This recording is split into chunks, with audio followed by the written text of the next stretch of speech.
أعوذ بالله من الشيطان الرجيم بسم الله الرحمن الرحيم السلام عليكم ورحمة الله وبركاته. அன்பிற்கினிய சகோதர சகோதரிகளே, வாசிப்பதனால் ஏற்படக்கூடிய ஏராளமான நன்மைகள் நம்முடைய வாழ்க்கையில் இருக்கிறது.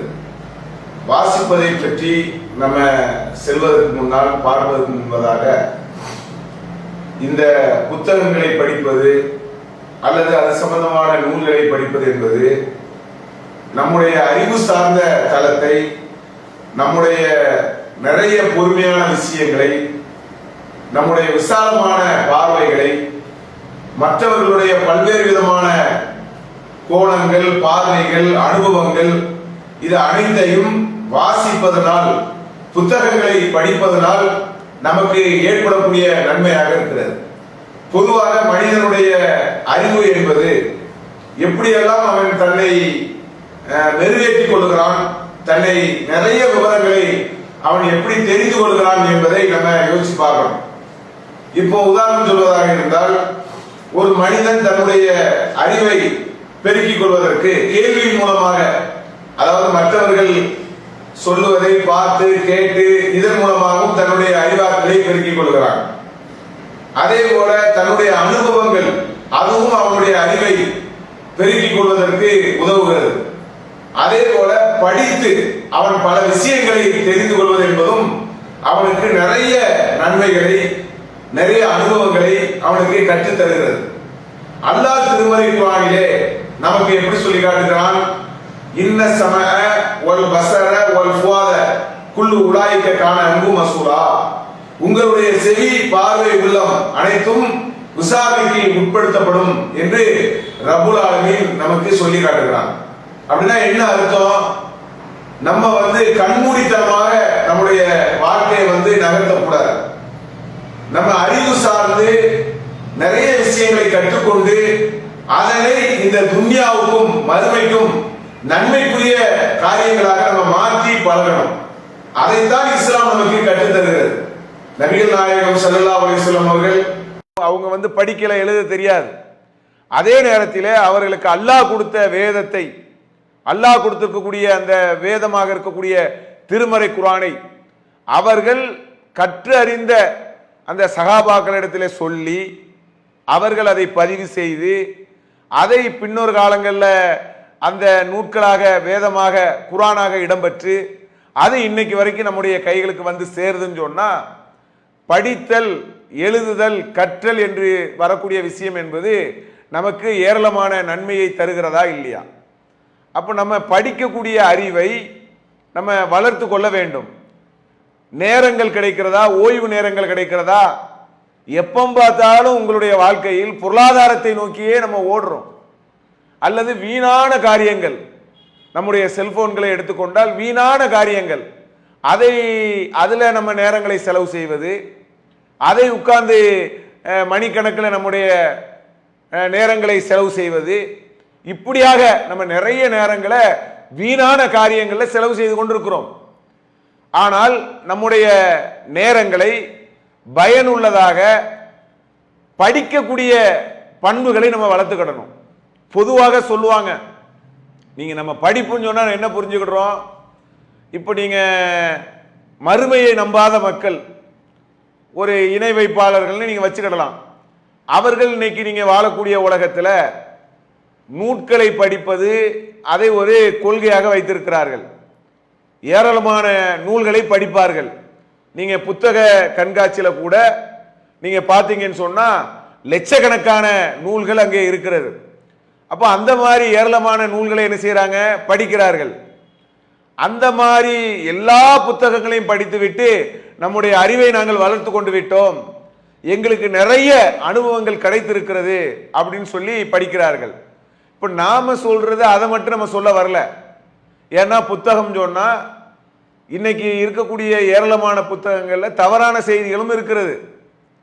மார்க்கத்துக்கு முரணான கற்பனைகள், வியாபார நோக்கத்தில் எழுதப்படக்கூடிய நூல்கள், இப்படின்னு சொல்லி நிறைய கற்பனையான நூல்கள் எல்லாம் நிறைய இருக்கிறது.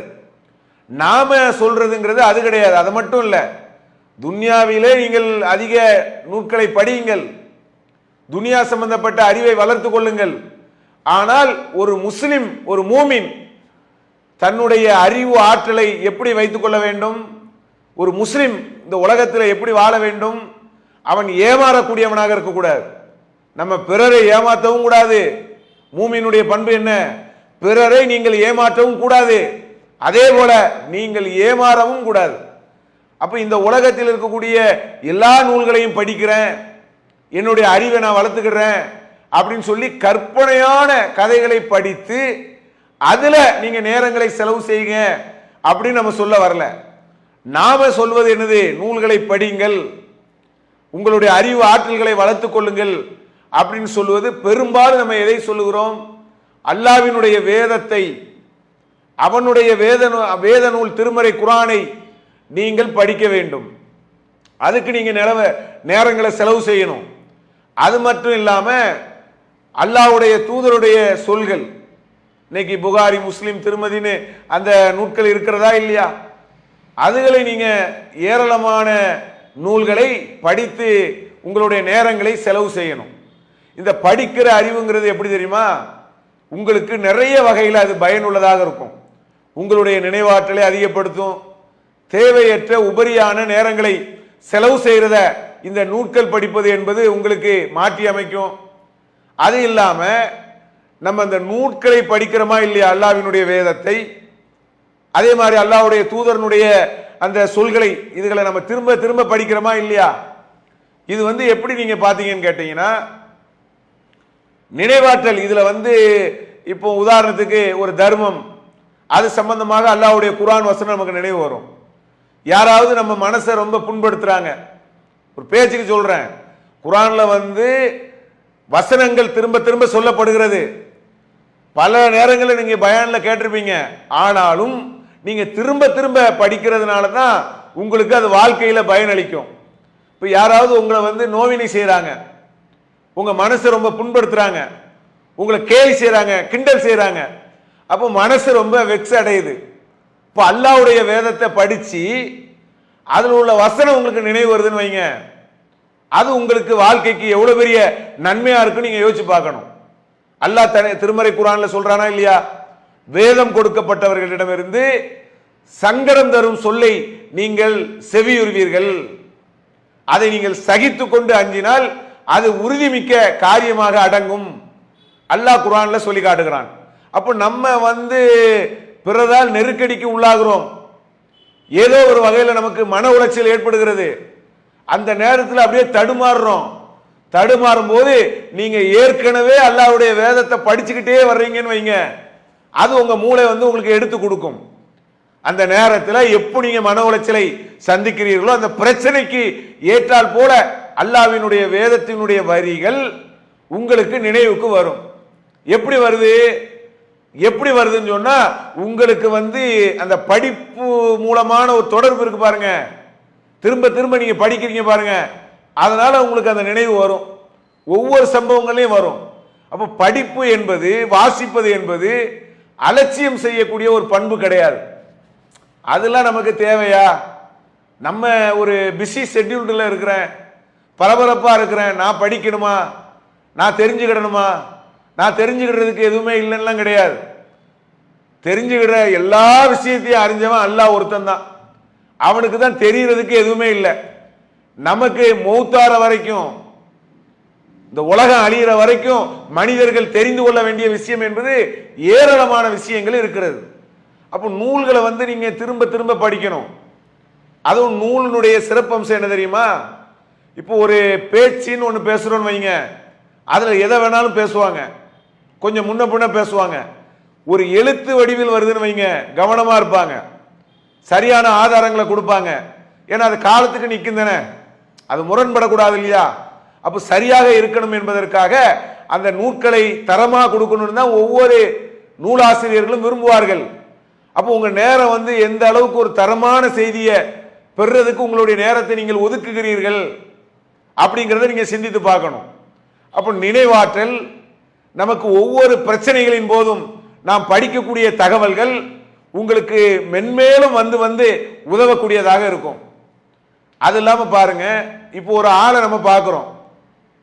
பொதுவாக இந்த படிக்கிறதுனால ஏற்படக்கூடிய நன்மையை பாருங்க. இப்போ ஒரு ஆளை நம்ம ஒரு ஆள் யாராவது பழைய ஆள் அவரை பத்தி பேசுறோம், இன்னாருன்னு ஒரு ஆள்கிட்ட பேசுறோம். பேசும்போது அவரை பற்றி நமக்கு பேர் நினைவுக்கு வரல, அது யாருன்னா அது அவரு இவருன்னு நம்ம சொல்லிட்டு இருப்போம். அதே நேரத்தில் அந்த ஆளை நேர்ல பார்த்தோன்னு வைங்க, உடனே நமக்கு அந்த பேர் நினைவுக்கு வந்துடும். ஆளை அவருடைய உருவத்தோடு நம்ம பார்த்தோம் சொன்னா உடனே நினைவுக்கு வருகிறது. ஆனால் அவரை பற்றி ஏதாவது பேசணும்னா நினைவுக்கு வர மாட்டேங்கிற ஆள் இல்லாத நேரத்தில் அந்த உருவமும் ஆளை பார்த்த உடனே பேர் நினைவுக்கு வருதா இல்லையா? அதே மாதிரிதான் நீங்கள் படிக்கக்கூடிய விஷயம் என்பது நீங்க அந்த எழுத்தோட படிக்கிறீங்களா இல்லையா? படிப்பு என்பது நம்ம கேட்கிற அறிவு மாதிரி கிடையாது. அது கேட்கிற அறிவை விட கொஞ்சம் கூடுனதுதான். ஒரு பயானை கேட்கிறோமா இல்லையாங்க, ஒரு ஹதீஸை நம்ம கேட்கிறோம், ஒரு குர்ஆன் வசனத்தை கேட்கிறோம், அது மாதிரி படித்தல் அறிவு என்பது கிடையாது. படித்தல் அறிவு என்பது அதனால் ஏற்படக்கூடிய நன்மை என்பது அதை விட கூடுதல் தான். அப்போ நம்ம படிச்சு அதை பார்க்கும்போது நம்ம நினைவாற்றல் அந்த எழுத்தோட நம்முடைய உள்ளத்தில் பதியும் போது நமக்கு ஒவ்வொரு வசனங்களும் அல்லாஹ்வுடைய தூதரனுடைய ஒவ்வொரு வாழ்க்கையினுடைய ஒவ்வொரு விஷயங்களும் நமக்கு கண்ணில் வந்து விழுவது. அப்போ கல்வி அறிவை நீங்கள் படிக்கக்கூடிய இந்த புத்தகங்களை வாசிக்கக்கூடிய அந்த அறிவை என்பது நாம் வளர்த்து கொள்ள வேண்டும். அதற்கு நேரம் ஒதுக்க வேண்டும். அதற்காக நம்ம சில நேரங்கள் மினக்கட வேண்டும். திரும்ப திரும்ப நீங்கள் படிப்பதன் மூலமாக அந்த கல்வி அறிவு உங்களுடைய உள்ளத்தில் வந்து அது துன்யாவிலும் சரி மறுமையிலும் சரி நமக்கு ஏராளமான நன்மைகளை தரக்கூடியதாக இருக்கிறது. அப்போ வாசிப்பு பழக்கத்தை ஓரளவாவது நேசிக்கக்கூடியவங்களா இருக்கணும். அறவே நான் வாசிக்க மாட்டேன், எதையும் படிக்க மாட்டேன், எதை பற்றி எனக்கு படிக்க வேண்டிய அவசியம் இல்லை அப்படிங்கிற மாதிரி நம்ம இருந்துடக்கூடாது. அல்லாஹ்வுடைய தூதர் சொல்றாங்க, ஹைருக்கும் மன் தஅல்லமல் குர்ஆன் வ அல்லமஹ். அல்லாஹ்வுடைய தூதர் சொல்றாங்க, உங்களிலே குர்ஆனை தானும் கற்று பிறருக்கும் யார் கற்றுக் கொடுக்கிறாரோ அவர்தான் உங்களிலே சிறந்தவர். அல்லாஹ்வுடைய தூதர் சொல்றாங்க பாருங்க, ஹைருக்கும் மன் தஅல்லமல் குர்ஆன் வ அல்லமஹ். குர்ஆனை யார் தானும் கற்று பிறருக்கும் கற்றுக் கொடுக்கிறாரோ அவர்தான் உங்களிலே சிறந்தவர். அப்ப குர்ஆனை வந்து நம்ம குர்ஆனை ஓதணும், படிக்கணும். சிறு வயசுகளில் படிக்காம விட்டுட்டோம்ங்கிறதுனால விட்டுடலாமா? அரபுலையும் ஓதணும், தமிழ்லையும் ஓதணும். ரெண்டுமே நமக்கு நன்மை தான். வெறுமன தமிழ்ல மட்டுமே ஓதிட்டு போக கூடாது, அதே மாதிரி வெறுமன அரபுல மட்டுமே ஓதிட்டு போக கூடாது. அரபுலையே ஓதக்கூடியவர்கள் தமிழ்ல என்ன சொல்லப்பட்டிருக்குன்னே தெரியல. இந்த வாசிக்கக்கூடிய பழக்கங்கள் இல்லாதனால எவ்வளவு பெரிய தவறுகள்லாம் இன்னைக்கு சமுதாயத்தில் நடக்கு நீங்க பாருங்க. இன்னைக்கு மார்க்கம் என்ற பெயரிலே ஏராளமான அனாச்சாரங்கள், பிதுஅத்து காரியங்கள், எவ்வளவு காரியங்களை செய்யறாங்க. மௌலிது ஓதுகிறார்கள், பராத் இரவு கொண்டாடுகிறார்கள், ஏராளமான பிதுஅத்தான காரியங்கள் மார்க்கத்துக்கு எதிராக செய்யறாங்கல்ல. ஏன் இந்த தர்கா வழிபாடு, இறந்தவர்கள் சமாதியை வணங்குறாங்களா இல்லையா? இப்படி செய்யக்கூடிய அதிகமான மக்கள் எப்படிப்பட்ட மக்கள்? அல்லாஹ்வினுடைய வேதத்தை படிக்காதவர்கள். அல்லாஹ் குர்ஆன்ல என்ன சொல்லி இருக்கிறான்? சரி, ஏதோ ஒண்ணு இந்த தர்காவை பத்தி என்னப்பா சொல்லி இருக்கிறான், செபே பராத்தை பத்தி என்ன சொல்லி இருக்கான்ல, இந்த மௌலிதை பத்தி அல்லாஹ் குர்ஆன்ல என்ன சொல்லி இருக்கிறான் என்று அந்த நூட்களை படிக்கக்கூடிய மக்களாக இருக்கிறார்களா? அல்லாஹ்வுடைய வேதத்தின் பக்கமே போக மாட்டேங்கிறாங்களே, அதை படிக்கவே மாட்டேங்கிறாங்களே. அதை தவிர வேற வேற நூல்லாம் படிக்கிறான். குமுதம், குங்குமம், தினத்தந்தி, இதை வாசிக்கணும்னு நினைக்கிறான். இதை வாசித்து அந்த உலக அறிவை நீங்கள் பெருக்கிக் கொள்ளலாம். ஆனால் நம்ம சொல்லக்கூடிய வாசிப்பு என்பது மார்க்க ரீதியான வாசிப்பை நீங்கள் அதிகப்படுத்திக் கொள்ள வேண்டும். அல்லாஹ் குர்ஆன்ல சொல்றான், இவ்வுலக வாழ்க்கை ஏமாற்றும் வசதிகள் தவிர வேறு எதுவும் கிடையாது. ஏமாற்றக்கூடியவர்கள் அல்லாஹ்வினுடைய விஷயத்திலே உங்களை ஏமாற்றி விட வேண்டாம், ஏமாந்துராத. அப்ப இன்னைக்கு ஏமாறுறதுக்கு என்ன காரணம்? போதிய அறிவு இல்லாத தானே. ஒரு இடத்துல ஒரு ஒர்க்கு நடக்கிறது, அந்த ஒர்க்கு பற்றிய எந்த அறிவும் உங்களுக்கு இல்லைன்னு வைங்க. ஒரு மெட்டீரியல் வாங்கி கொடுக்கக்கூடிய அறிவு இல்லை, லேபருக்கு கூலி கொடுக்கக்கூடிய அறிவு இல்லை, நாள் கணக்கு, அந்த டே கணக்கு, இதெல்லாம் எந்த கணக்கும் இல்லை. அப்போ வர்றவங்க உங்களை ஈஸியாக ஏமாத்திட்டு போயிடுவான். அதே நேரத்தில் உங்களுக்கு அறிவு தெரிகிறது, இன்னென்ன பொருள் இன்னென்ன விலை தான் கடையில் விற்குது, ஒரு ஆளுக்கு இவ்வளவுதான் சம்பளம்னு உங்களுக்கு ஒரு அறிவு தெரியுதுன்னு வைங்க, அதை பற்றிய ஒரு ஞானம் ஓரளவுக்கு இருக்குன்னு வைங்க, ஒரு வியாபாரத்தில், ஒரு தொழிலில், ஒரு நல்லது கெட்டது எல்லா விஷயத்திலையும் எதை நீங்கள் அறிந்து வைத்திருக்கிறீர்களோ அதுல இழப்பு குறைவுதான். அதே மாதிரி தானே மார்க்கத்திலையும் நீங்கள் அறியாத பட்சத்தில் உங்களை ஏமாற்றுகிறார்களா இல்லையா? எவ்வளவு ஏமாற்றத்தை நீங்கள் சந்திக்கிறீர்கள். அப்ப இந்த ஏமாற்றத்துக்கெல்லாம் முக்கிய காரணம் என்ன? நம்முடைய மார்க்க அறிவு குறைபாடு தான் காரணம். நபிகள் நாயகம் ஸல்லல்லாஹு அலைஹி வஸல்லம் அவர்கள் குர்ஆனை அந்த ஓதுற விஷயத்துக்கு, படித்து வைத்திருக்கக்கூடிய விஷயத்திற்கு எந்த அளவுக்கு அவங்க முக்கியத்துவம் கொடுக்குறாங்க தெரியுமா?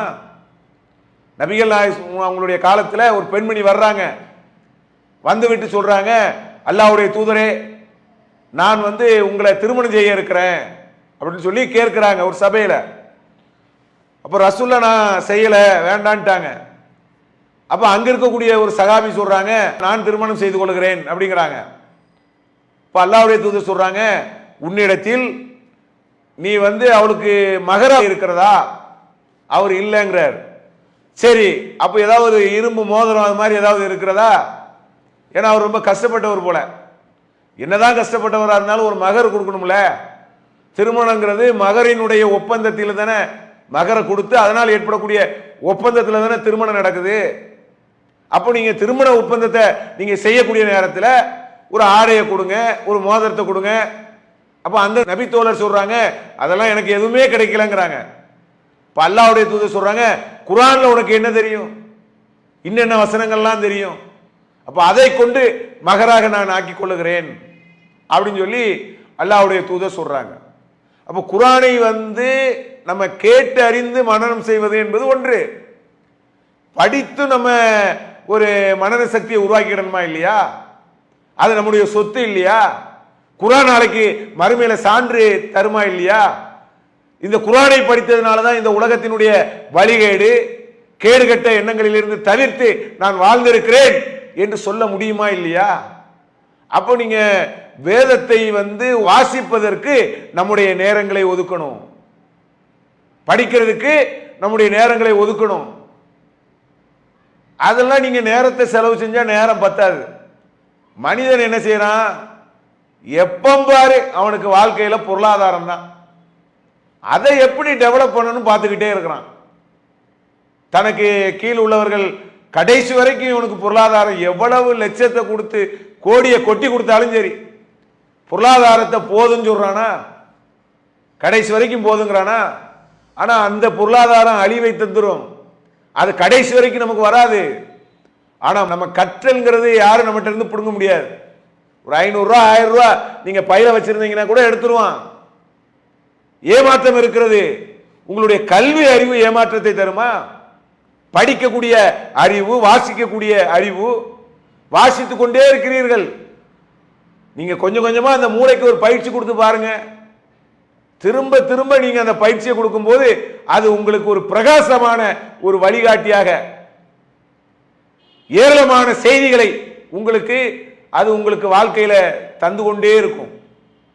எவ்வளவு நெருக்கடி, எவ்வளவு துன்பங்களை சந்திச்சாலும் நீங்க படிக்கிற வரலாறுகள் உங்களுக்கு நினைவு வரும்போது உங்களுக்கு அது பயனுள்ளதா இருக்குமா இல்லையா?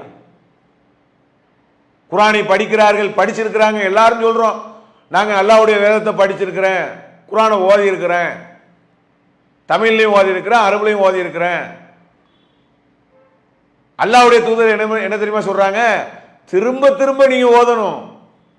அதை கண்டுக்கிடாம விட்டுட்டீங்கன்னா, இந்த ஒட்டகத்தை கட்டி வைக்காம விட்டா இப்படி ஓடிரும், அது மாதிரி ஓடிருங்கிறாங்க அல்லாஹ்வுடைய தூதர். இப்ப அல்லாஹ்வுடைய வேதத்தை நீங்க ஓதிக்கொண்டே இருக்க வேண்டும், படித்து கொண்டே இருக்க வேண்டும். ஏற்கனவே படித்து விட்டேன், சென்ற வருடம் படித்து விட்டேன்.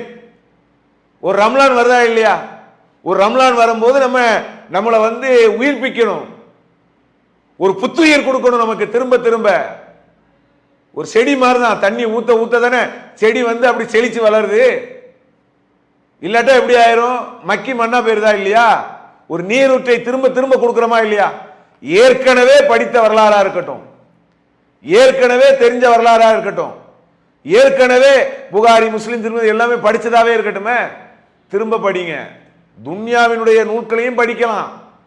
நம்முடைய உலக அறிவு, அனுபவங்கள், மற்றவர்களுடைய பார்வைகள், மற்றவர்கள் ஒரு விஷயத்தை எப்படி சொல்லுகிறார்கள் என்ற கோணங்கள், அதற்கும் நம்முடைய வாசிப்பு பழக்கத்தை அதிகப்படுத்திக்கிடணும்.